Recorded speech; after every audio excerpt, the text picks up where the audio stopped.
Shalom Jemaat Tuhan, bersyukur kembali kalau pada saat ini saya boleh berkesempatan untuk menyapa Bapak Ibu Saudara semuanya melalui siraman rohani.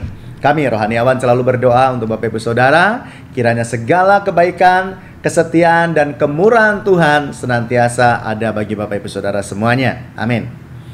Hari ini saya akan membawa satu renungan tentang berpegang teguh pada pengharapan.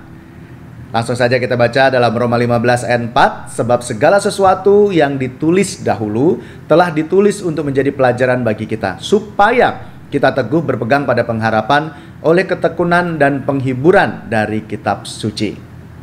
Bapak Ibu Saudara semuanya, mungkin ada yang pernah mengalami masa yang namanya SDSB, ya, dimana siapa yang bermimpi, kalau orang Jawa ya, siapa yang bermimpi tentang sesuatu lalu kemudian dicari di primbon, buku primbon ya. Oh, mimpi ini artinya ini dan angkanya ini gitu ya, dikait-kaitkan. Lalu kemudian datanglah ke SDSB, beli nomor, lalu kemudian tinggal nunggu tanggal undiannya. Dan saya ingat pada waktu itu saya cerita kepada ibu saya dan bapak saya digigit ular 3 kali. Langsung dicari itu, digigit di mana aja, di sawah pernah, di pohon pernah, lalu kemudian di sungai pernah. Mereka cari. Tapi di sisi lain ada yang katanya ceritanya seperti ini, kalau digigit ular itu maka kita akan dikejar-kejar jodoh. Tapi ternyata sampai sekarang jodoh juga nggak ngejar-ngejar ya. Oke. Maka kembali kepada kebenaran firman Tuhan, setiap keyakinan, setiap kepercayaan itu pasti ada panduannya ya. Kalau kejawen panduannya adalah primbon tadi ya, salah satunya. Nah, di sini dalam renungan ini saya mau mengajak kepada kita untuk kembali mengingat bahwa kita juga punya buku panduan sendiri dan sumbernya daripada Tuhan dan ditulis dengan kesaksian seseorang. Jadi Alkitab yang kita baca itu tidak serta-merta langsung ada. Tidak serta-merta langsung diturunkan Tuhan dari sorga, enggak. Tetapi Tuhan memilih satu orang untuk menuliskannya dan dia menjadi saksi bahwa ini murni dari Tuhan. Ini murni dipimpin oleh Tuhan di dalam penulisannya.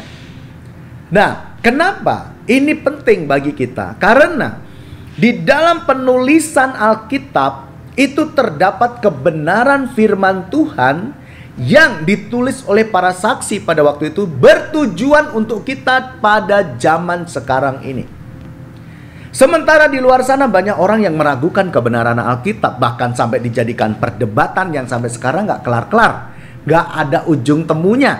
Karena apa? Karena setiap orang memiliki pandangan yang berbeda-beda. Tetapi bagi kita yang menerima Alkitab sebagai kebenaran, tidak perlu memperdebatkan hal tersebut.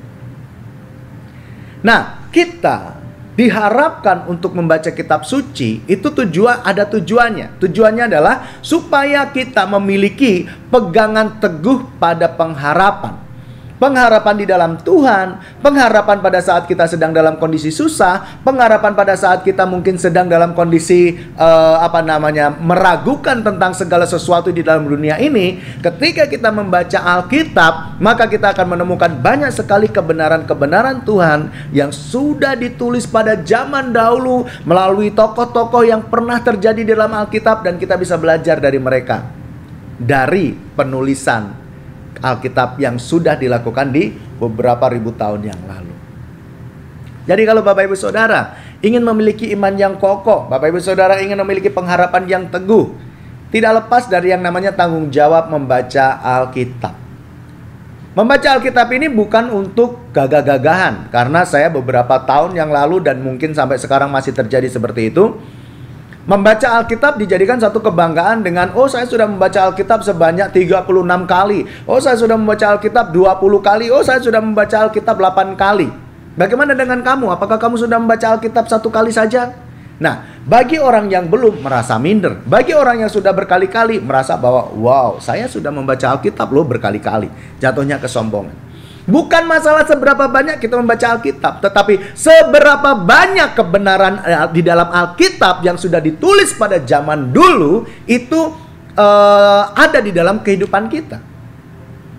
Percuma kita mengikuti membaca Alkitab lalu sampai 30 kali mungkin, 50 kali mungkin, tetapi hanya 0, sekian persen saja yang bisa kita terima. Atau mungkin kita pilah-pilah.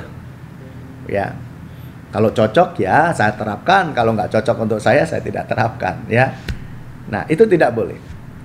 Kita membaca Alkitab bukan untuk bersaing, bukan untuk gagah-gagahan, tetapi untuk mengerti kebenaran, lalu kemudian belajar dari apa yang kita baca.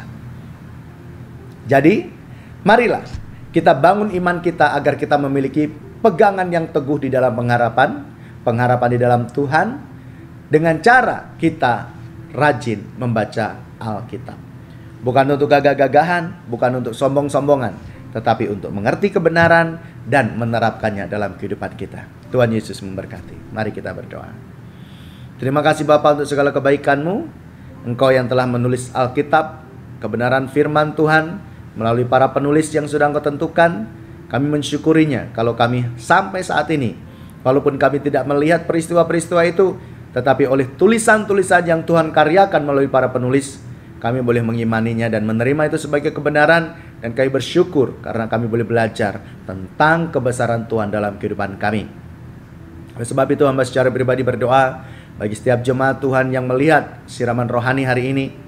Kiranya mereka diberkati Tuhan dengan hati yang rindu untuk mengenal firman Tuhan, sehingga ketika membaca firman Tuhan, Roh Allah bekerja dan menuntun mereka, sehingga ketika setiap jemaat yang membaca Alkitab dengan tekun mengerti akan kebenaran firman, maka pengharapan mereka teguh di dalam Tuhan. Terima kasih Bapa. Berkati keluarga, pekerjaan, kesehatan, dan segala sesuatu yang jadi pergumulan.